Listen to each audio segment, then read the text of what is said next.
तर नमस्कार मित्रांनो, स्वागत आहे तुमचं आपल्याच मराठी यूट्यूब चॅनलमध्ये. आणि आज आपण एका महत्त्वाच्या माहितीबाबत जाणून घेणार आहोत, जी आहे लाडक्या बहिणींसाठी. तर मित्रांनो, काय आहे ती माहिती, चला तर जाणून घेऊयात. तर मित्रांनो, वारंवार सांगूनही लाडक्या बहिणींनी KYC केलीच नाही आणि KYC करूनही ज्या निकषात बसत नाहीत अशा महिलांचे मानधन थांबवले आहे. जवळपास 25 लाख महिलांची KYC चुकली होती. त्यांना आपण सुधारून घेतले. मी आज महिलांना पुन्हा सांगतो की कुणालाही वाटत असेल की आपण योजनेसाठी पात्र आहोत, परंतु आमची KYC करायची राहून गेली, तर आजही आम्ही KYCची विंडो ओपन करायला तयार आहोत, अशी ग्वाही मुख्यमंत्री देवेंद्र फडणवीस यांनी दिली आहे.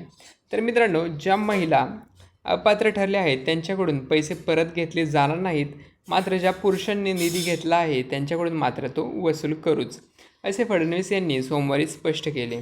एका खाजगी वृत्तवाहिनीला दिलेल्या मुलाखतीत फडणवीस यांनी लाडकी बहीण योजनेतून 80 लाख महिलांना वगळण्यात आल्याच्या चर्चावर स्पष्ट खुलासा केला.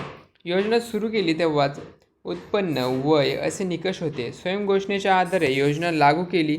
विविध डेटाबेस तपासले असता 14,000 पुरुष, 5 लाख सरकारी कर्मचारी आणि 10 लाख इन्कम टॅक्स भरणारे आणि ज्यांच्याकडे गाड्या आहेत अशा 4-5 लाख लोकांनी लाडक्या बहिणीचे पैसे घेतल्याचे समोर आले.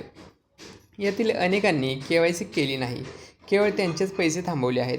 त्यामुळे पुरुषांकडून पैसे वसूल करूच, मात्र ज्या महिला अपात्र आहेत त्यांच्याकडून हे पैसे वसूल केले जाणार नाहीत, असे मुख्यमंत्र्यांनी स्पष्ट केले आहे.